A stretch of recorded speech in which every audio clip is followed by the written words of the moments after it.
Are you wanting to create a highly prosperous photography business doing what you love? Or maybe you have a great business already and want to up your game? Then you're in the right place. Master craftsman photographer Luci Dumas and her guests are here to support you on your journey. Now here's your hostess and tour guide, Luci. It's not enough just to own a camera. Everyone owns a camera. To be a photographer, you must understand, appreciate, and harness the power you hold inside. And that is today's quote by Mark Denman. So thank you for following through the steps of finding ideal clients. If you haven't, if you go back, you'll find in the last 2 months or so, you'll find episodes 1 through 5. And if you want to follow along, go to lucidumascoaching.com and you can download the guide. So that being said, I have kept this step, which is about your photography, till almost the end. Why, you might ask? Well, the reason is simple.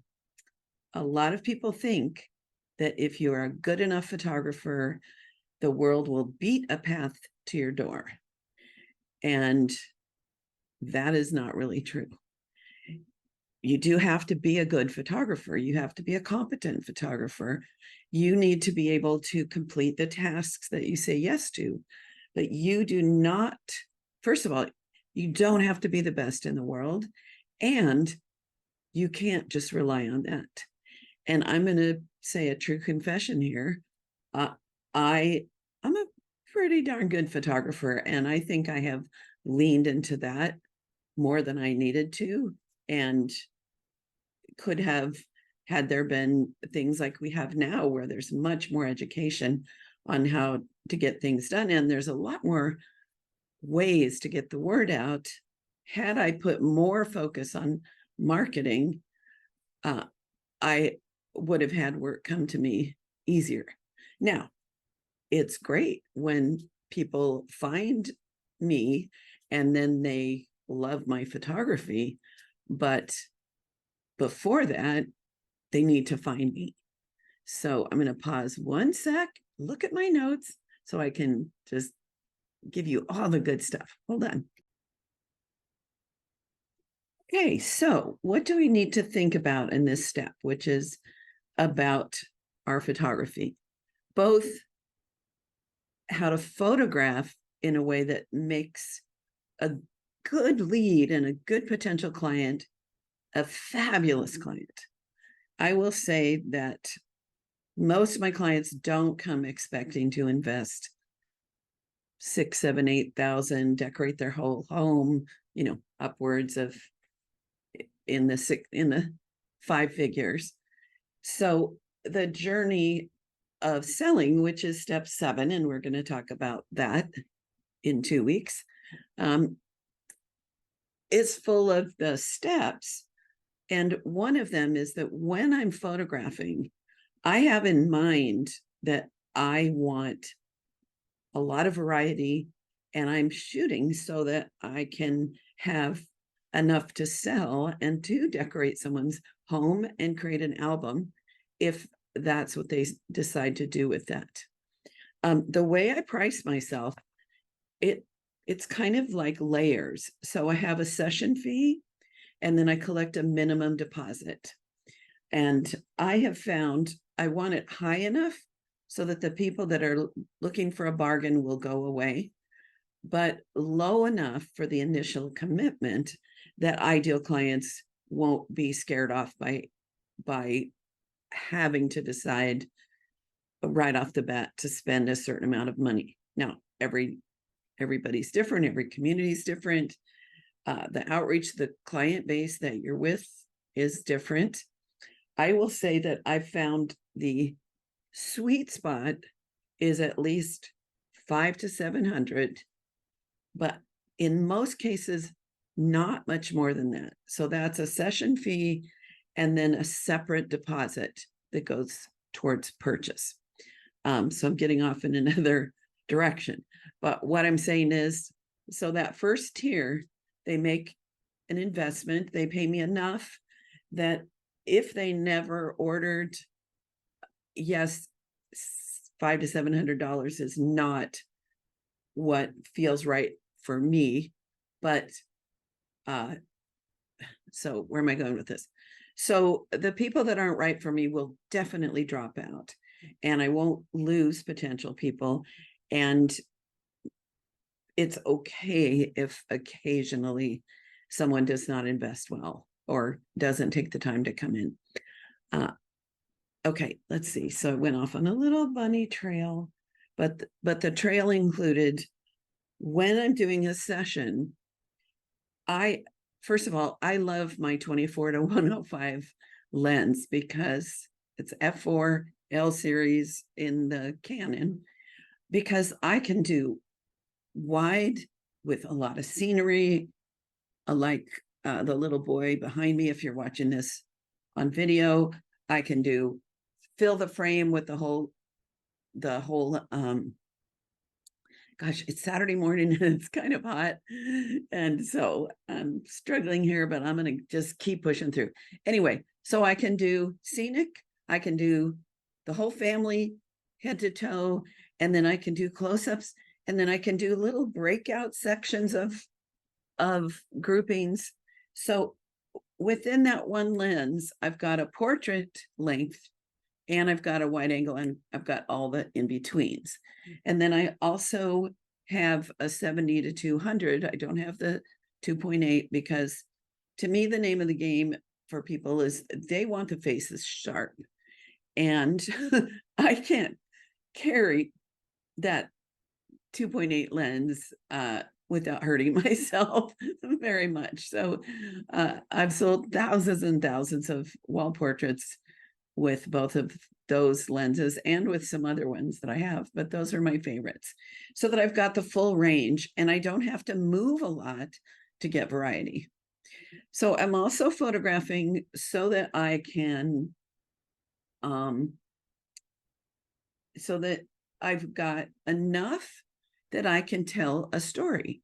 So I do portraits, I do lifestyle, I do super close-ups, I do beautiful scenery where the people are kind of small, all of that, imagining besides what they put out in their home, they will be able to have a storybook that they treasure. So I'm showing people during the sales session 60 to 70 images, possibly more, so that when they take out a third, which that's pretty much what most people will do, even if you only put in absolute winners, they'll still take out a third. So I leave in a third that are fine, but I'm fine with them leaving, getting taken out, so that I have 40 images or so left after we sort down to the best. So that's the one thing. And just keeping in mind, since our topic is basically finding ideal clients, is that ideal clients aren't just like discovered, like you're digging for gold. They're more like, I don't know, tomato plants, where you get the soil fertile, you make sure that it's hospitable, you get the right tomato varieties that will thrive, that are going to produce what you want, and then you nurture it. So the photography comes under nurturing. It also is important that we're competent. So when we say yes to an assignment, that we can do it. And I don't mean, like, I'm going to admit that even after 40 years, I still have a nervous excitement and a little doubt and the thought that this is it, today's the day I'm going to completely mess up, which hasn't happened a lot, but I think that keeps me a little sharp to be, when I'm too like, oh, this is going to be easy, this is the time I'll forget things, or I'll just feel like I didn't quite give it my all. Okay, so if you were asking me to to go into a medical equipment factory and photograph all these medical devices. I'm not competent for that. I don't know how to do that. So I would say no. There's ways to become competent. And I think, another little side, I think I would rather suggest to you that if you're not competent in an area, do it for free. Assist a colleague. If you join your local and state chapters of Professional Photographers of America or any other group where there are people who are farther along than you, they'll love to have assistance. If they're, I find that photographers, we are a very friendly, very open group, at least in the portraits, weddings, boudoir, headshot world. So helping others or doing sessions where the session is free.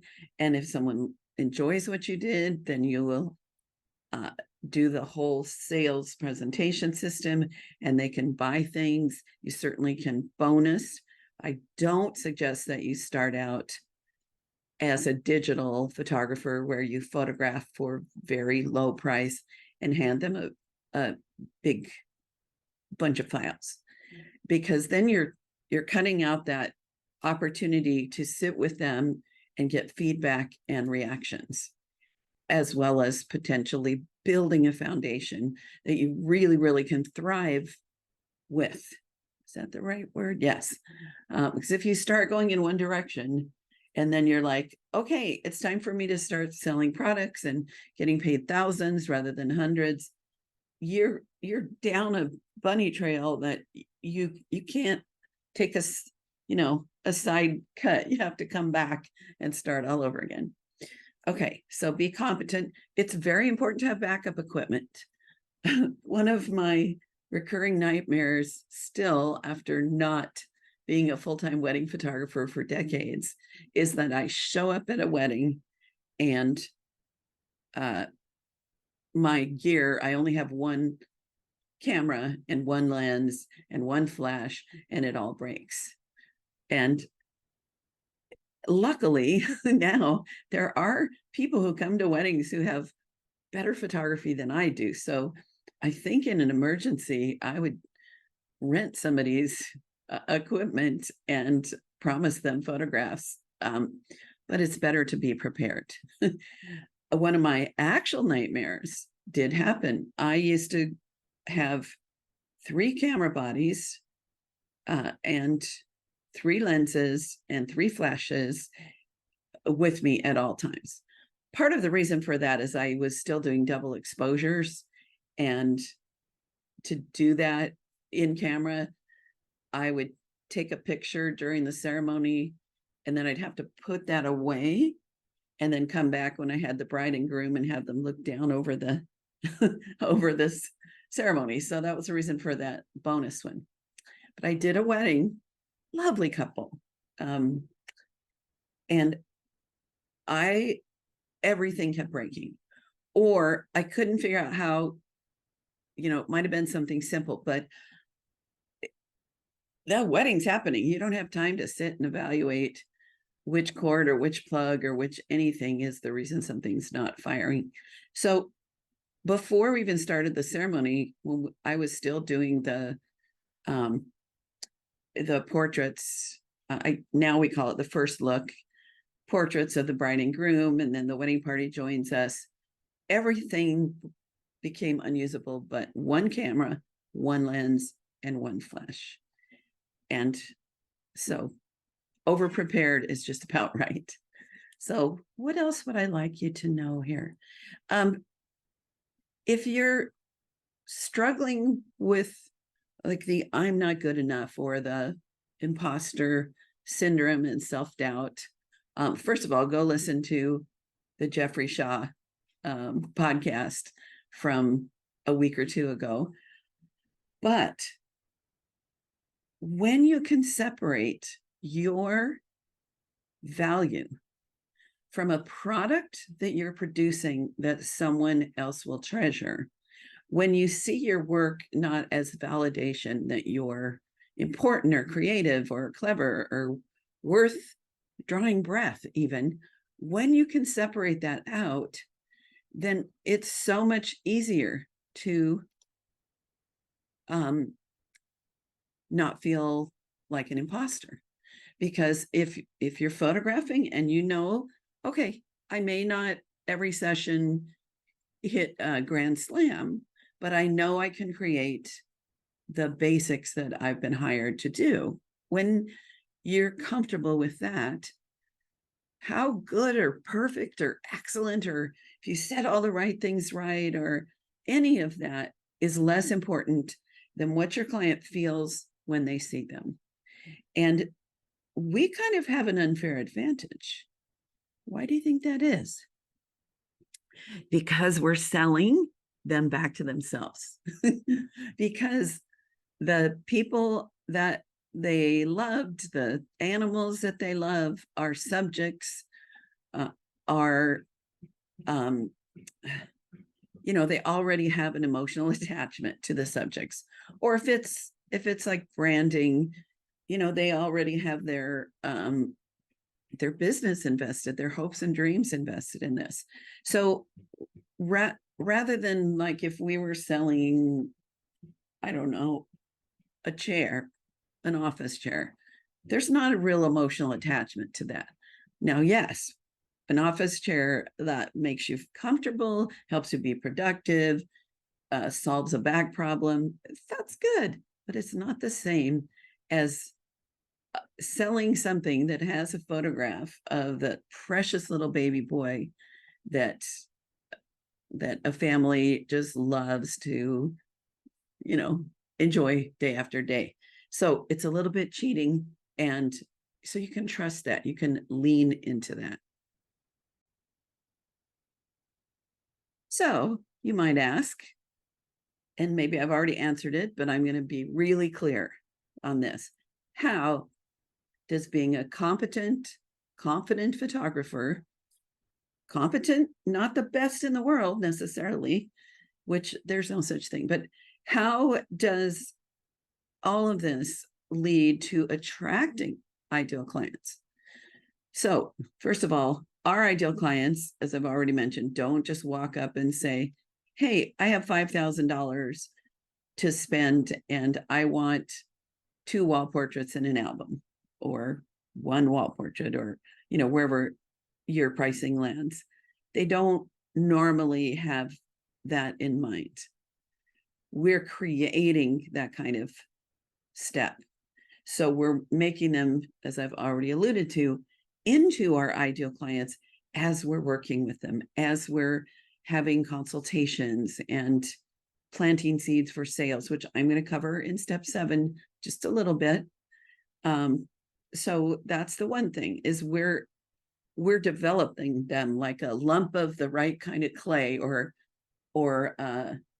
like if we're a sculptor and we get a piece of Carrara marble from a quarry in Italy, it's not it's not the statue David when we first get that. We turn it into that. And then the second thing is happy clients will refer us. So getting great testimonials, sharing us with friends, all those hugs when we deliver the results, which if we're not creating printed materials, we're not having that exchange that leads to the connection and the friendship. There'll be repeat clients. The wedding that I told you about, where I was down to one lens, I did anniversary portraits of that couple. I did their babies. We had a long relationship because I made a connection with them and I served their needs, even though I wasn't with my favorite camera and I wasn't using, I was using a 50, and normally I would use a 120 or a 150 when I did weddings back when we had Hasselblads and fixed lenses. So I wasn't even using my Hasselblad because I didn't at the time have 3 Hasselblads. So I think that's all I need to tell you for now.